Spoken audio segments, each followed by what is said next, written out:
Hello everybody, it's Bella. Thank you so much for joining me today. Listen, I am so glad you're here because when I get really important information, it's like all of a sudden I feel I absolutely have to share this with you. And today, without question, some very vital information came to me that has a lot to do with how women are being treated in our world, how long cycles have been perpetuating in our world, and how this is actually added up to how we feel as women and how we're treated as women in this world. And so I want to just let you know that my own personal experience has definitely been what has brought me forth to recognizing and understanding how women are treated. I think I would have been just as jaded as everybody else if I had not gone through 13 years of an abusive marriage myself. And I went through 2 shelters, and I'm not an advocate for shelters. I really am not. I think me and my children were more traumatized after coming out of the shelter than helped, for sure. We were definitely lied to, and there were quite many things that I saw in the shelter, which we can get to some other talk. But for this one, this was the dynamic, I guess, that really hit me home, because being a transformational life coach means that my process feels very much like therapy to another person.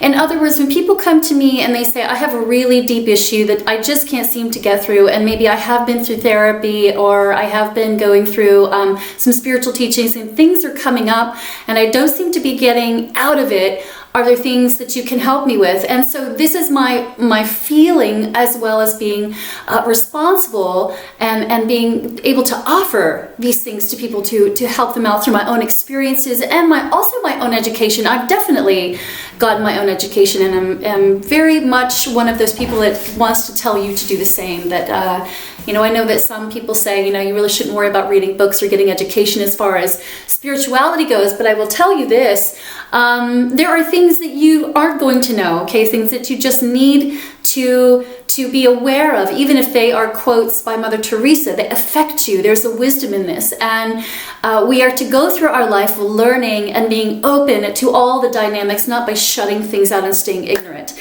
And in this instance, I happen to have a book, and I was looking at it today, and I even dog-eared like 2 pieces here that I absolutely have to get to you. So this is called Why Does He Do That? Inside the Minds of Angry and Controlling Men by Lundy Bancroft. And this guy does a lot of research on domestic violence. That is really, he hones into that, how men have adapted their behaviors, how they treat their women. So it's a really great read. He does a lot of work, and I'd like to see a lot more people do this kind of work for sure. I feel that my work in this is so much deeper, getting into fracture stories, getting into trauma, getting into where it all started. And in the back of this book, he is talking about Freud, and I believe about everybody's heard of Sigmund Freud, and that he was an iconic psychotherapist during his time. Now, what really creeps me out is that Freud started out to be a good guy, okay? I mean, in his favor, I have to say, his intentions seemed really good. And so what essentially happened, and I could read some of this stuff from the book, but I'll just tell you what essentially happened is Freud began to recognize that there was a correlation between women who were sexually traumatized as children and how they became victims of abuse as women, and how a lot of these behaviors strung into other behaviors that correlated with this, okay? And in particular, this was talking about sexual abuse, okay? And many of us women out there, myself included, have been sexually traumatized.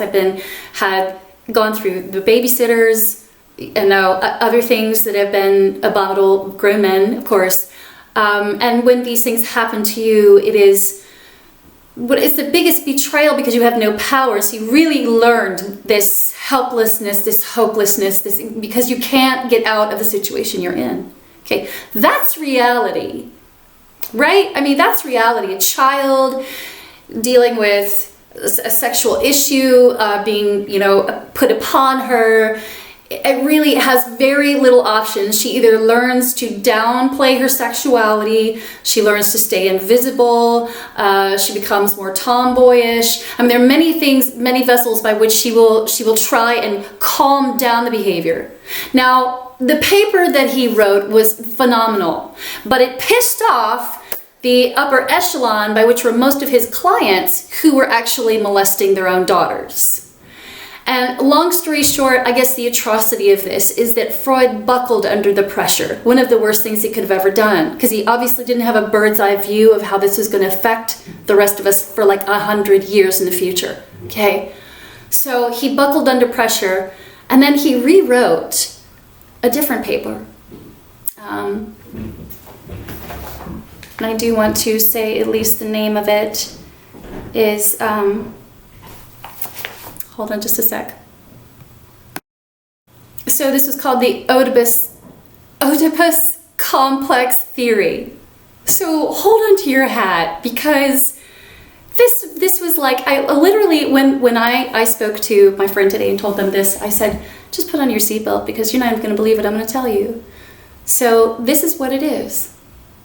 The claim that all young girls have a sexual invested interest in their fathers, and that they're challenging their mothers to be the better one in the relationship by some sexual challenge, and that if incest occurs, it's because of a mutual agreement between child and father.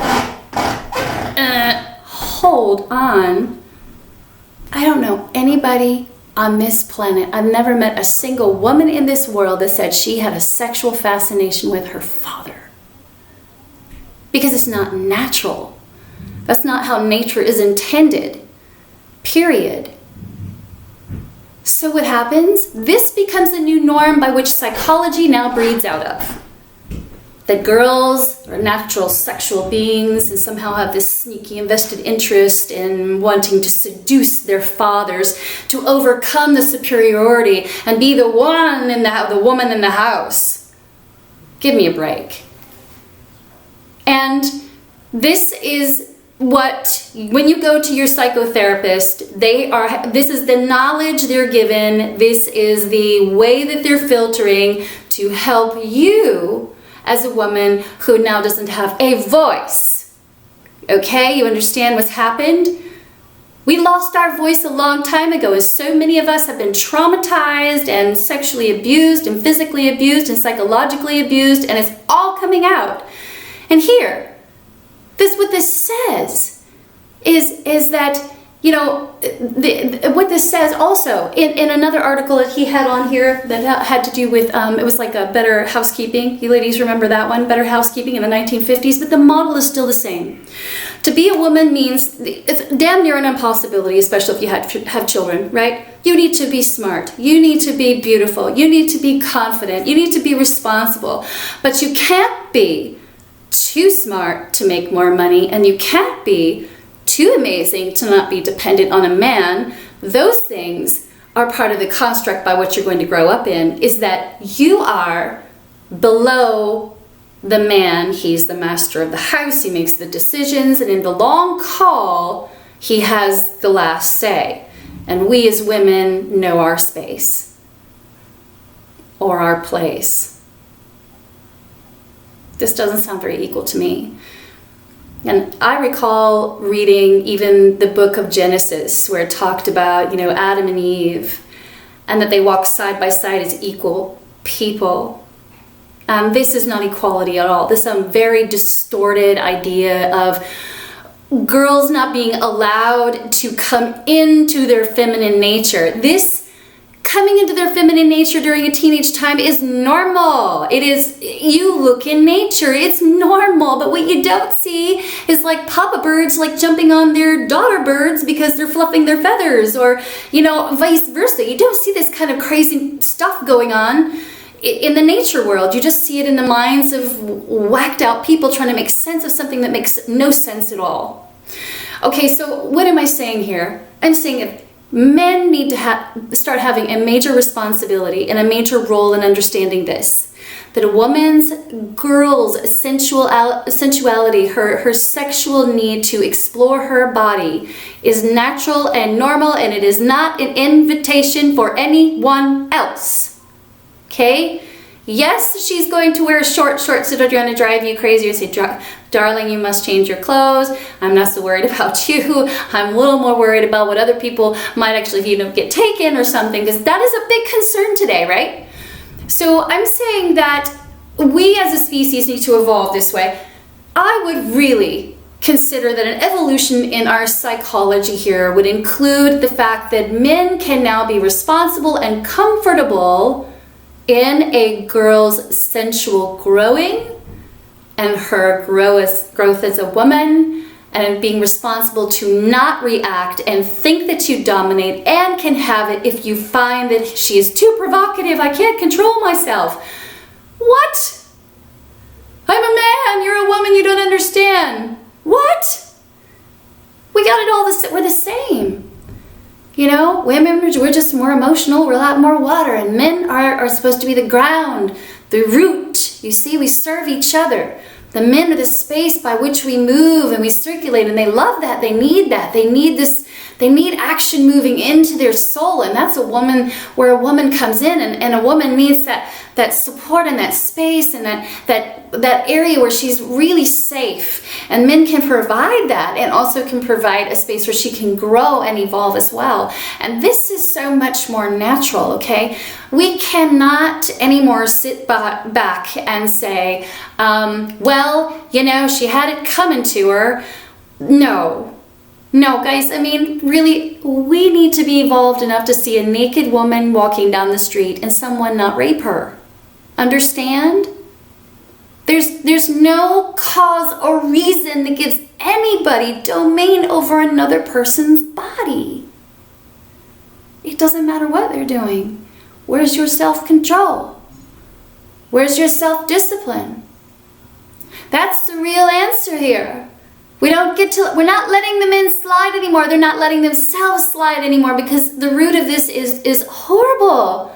This is based upon superiority, confusion, and most definite domination on top of another person they feel they are entitled to over a sex. The only time we're really going to come into a world where this is going to make any sense for us, where it's going to be peaceful enough for us to say we love to wake up every single day and live on this planet, is to unite us together. Man and woman as equal, seen as equal. We need our goddess back with the god. They are not man and woman, but they are more yin and yang, understand? They are you have masculine and feminine energy, and they must go together. They must be together. But it's not talking about sex, and one isn't, that's imbalance. That's where we are today. We're way over the yang. Everything we do is so yang, and go, and challenge, and be, and women are falling apart. And men are too, because women are falling apart, okay? And we're all interconnected, see? You have some kind of mindset that it's okay to take it. If you get the right idea she's given it, you might want to ask her first.